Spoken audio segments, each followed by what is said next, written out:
Hello বন্ধুরা, জ্ঞানজ্যোতি coaching সেন্টারের পক্ষ থেকে তোমাদের সকলকে জানাই আরও একবার স্বাগত। আজকের ক্লাসে আলোচনার বিষয় হচ্ছে মৌর্য যুগ থেকে আরও একটি গুরুত্বপূর্ণ বিষয় নিয়ে, সেটি হলো মেগাস্থেনেসের ইন্ডিকা গ্রন্থটির ঐতিহাসিক গুরুত্ব সম্পর্কে। অর্থাৎ মেগাস্থেনেসের যে ইন্ডিকা গ্রন্থটি রয়েছে সেই গ্রন্থটির ঐতিহাসিক গুরুত্ব কি রয়েছে, অর্থাৎ এখান থেকে আমরা কি জানতে পারি, এই বিষয়টা নিয়েই মূলত আজকের ক্লাসে তোমাদের সঙ্গে আলোচনা করব। ঠিক আছে? আচ্ছা, আলোচনার বিষয় শুরু করার আগে তোমাদেরকে একটা ছোট্ট ইনফরমেশন দিয়ে রাখি। তোমরা যারা ভাবছো আমাদের সঙ্গে এই সেমিস্টারে অনলাইনে যুক্ত হবে, তারা কর্নারে দুটো নাম্বার দেখতে পাচ্ছ, 7076398606 এবং 6295916282। এই নাম্বার দুটি হলো আমাদের জ্ঞানজ্যোতি কোচিং সেন্টারের অফিসিয়াল হেল্পলাইন নাম্বার। তোমরা যারা ভাবছো আমাদের সঙ্গে অনলাইনে যুক্ত হবে, নাম্বার দুটির মধ্যে কিন্তু যে কোনো একটি নাম্বারে যোগাযোগ করে আমাদের সঙ্গে যুক্ত হয়ে যেতে পারো। ঠিক আছে? এছাড়াও তোমাদের সেমিস্টারের কোর্স ফি সম্পর্কে একটু বলে রাখি। দেখো, তোমাদের কোর্স ফি যেটা আগে ছিল সেটা ছিল হচ্ছে 1199 রুপিস, কিন্তু এই কোর্স ফিটা এখন কিন্তু তোমাদের পে করতে হচ্ছে না। তার কারণ হলো তোমাদের জন্য কিন্তু একটা খুবই সুন্দর অফার রাখা হয়েছে। তোমরা কিন্তু শুধুমাত্র 99 রুপিস রেজিস্ট্রেশন ফি এর বিনিময়ে কিন্তু তোমাদের পুরো যে সেমিস্টারটা রয়েছে সেই সেমিস্টারটা কিন্তু ক্লিয়ার করে নিতে পারছো। এবং এই যে একটা সুন্দর অফার রাখা হয়েছে, এই অফারটা কিন্তু শুধুমাত্র প্রথম 100 জন স্টুডেন্টসের জন্যই কিন্তু রাখা হয়েছে। অর্থাৎ সেকেন্ড সেমিস্টারে প্রথম 100 জন, ফোর্থ সেমিস্টারে প্রথম 100 জন এবং সিক্স সেমিস্টারে প্রথম 100 জন স্টুডেন্টসের জন্য শুধুমাত্র এই অফারটা রাখা হয়েছে। ঠিক আছে? আচ্ছা, এই ছিল ইনফরমেশনের বিষয়।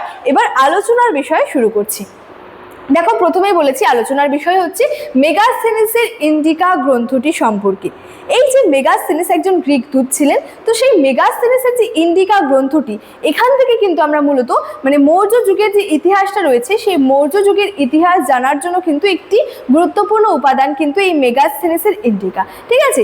এই যে মৌর্য যুগটা রয়েছে, এই মৌর্য যুগের ইতিহাস জানতে হলে কিন্তু একাধিক নির্ভরযোগ্য এবং গুরুত্বপূর্ণ কিন্তু উপাদান রয়েছে, যার মধ্যে একটি অন্যতম ছিল এই মেগাস্থেনেসের ইন্ডিকা। ঠিক আছে? আচ্ছা, দেখো বলেছে গ্রিক রাজা, ঠিক আছে, গ্রিক রাজা সেলুকাস মৌর্য সম্রাট চন্দ্রগুপ্ত মৌর্যের রাজসভায় মেগাস্থেনিস নামক এক দূতকে কিন্তু পাঠিয়েছিলেন। রাজদূত মেগাস্থেনিস তার অভিজ্ঞতা থেকে ভারতবর্ষ সম্পর্কে কিন্তু এক যে বিস্তৃত বিবরণ গ্রিক ভাষায় আর কি লিপিবদ্ধ কিন্তু করেছিলেন। ঠিক আছে? তাহলে কি হয়েছিল, গ্রিক রাজা যে ছিলেন সেলুকাস, তিনি কি করেছিলেন, মৌর্য সম্রাট চন্দ্রগুপ্ত মৌর্যের রাজসভায় মেগাস্থেনিস নামক এক দূতকে কিন্তু পাঠিয়েছিলেন। এবং এই রাজদূত মেগাস্থেনিস কি করেছিলেন, তার অভিজ্ঞতা থেকে ভারতবর্ষ সম্পর্কে একটা বিস্তৃত বিবরণ গ্রিক ভাষায় লিপিবদ্ধ করেছিলেন। ঠিক আছে? আচ্ছা, তার এই ভারত বিবরণের যে নাম সেটা ছিল কিন্তু ইন্ডিকা। তাহলে কি হয়েছিল, এই যে সেলুকাস কি করেছিলেন, মৌর্য সম্রাট চন্দ্রগুপ্ত মৌর্যের আমলে মেগাস্থেনিস নামক এক দূতকে কি করেছিলেন, পাঠিয়েছিলেন।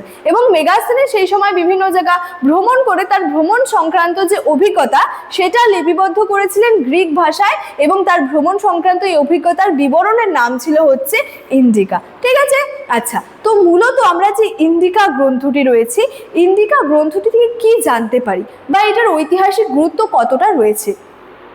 দেখো, মেগাস্থেনেসের ইন্ডিকা থেকে চন্দ্রগুপ্ত মৌর্যের ইতিহাস কিন্তু জানা যায়। অর্থাৎ যেহেতু কি হয়েছিল, এই মেগাস্থেনেস কার আমলে এসেছিলেন, যে চন্দ্রগুপ্ত মৌর্যের আমলে কিন্তু এসেছিলেন। ঠিক আছে? তো মূলত তার যে গ্রন্থটি রয়েছে, অর্থাৎ মেগাস্থেনেসের যে ইন্ডিকা গ্রন্থটি রয়েছে, সেখান থেকে কি হচ্ছে, আমরা নিঃসন্দেহে চন্দ্রগুপ্ত মৌর্যের ইতিহাস অর্থাৎ চন্দ্রগুপ্ত মৌর্য সম্পর্কে জানতে পারছি। ঠিক আছে?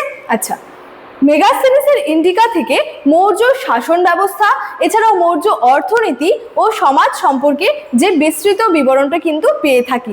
অর্থাৎ এই ইন্ডিকা গ্রন্থটি থেকেও কি হচ্ছে, আমরা যেমন একদিক থেকে যেমন চন্দ্রগুপ্ত মৌর্য সম্পর্কে জানতে পারছি, ঠিক একইভাবে আবার অপরদিকে মৌর্য শাসন ব্যবস্থা, মৌর্য অর্থনীতি, মৌর্য সমাজ অর্থাৎ মৌর্য যুগের সমাজ, মৌর্য যুগের অর্থনীতি, মৌর্য যুগের যে শাসন ব্যবস্থা, এই সমস্ত বিষয় সম্পর্কে কি হচ্ছে, নির্ভুলভাবে কিন্তু জানতে পারছি। ইন্ডিকা গ্রন্থের মাত্র 59টি অংশ উদ্ধার করা সম্ভব হয়েছে, এবং এই গ্রন্থ থেকে আমরা ভারত ও তাম্রপর্ণীর ভৌগোলিক বিবরণ, ভারতবর্ষের উর্বরতা, পাটলিপুত্র নগরের বিবরণ, পৌর শাসন, প্রভৃতি আর কি, যে সমস্ত সম্পর্কে মূল্যবান যে তথ্য কিন্তু পেয়ে থাকছি। এবং ইন্ডিকা গ্রন্থটি থেকে আমরা কিন্তু ভারতবর্ষে 7টি জাতির কথাও জানতে পারি, অর্থাৎ ভারতবর্ষে যে 7টি জাতির যে অস্তিত্ব রয়েছে সেই বিষয়টাও জানতে পারি। সুতরাং যে এই যে মেগাস্থেলেসের যে ইন্ডিকা গ্রন্থটি রয়েছে এটা কিন্তু বিশেষভাবে গুরুত্বপূর্ণ।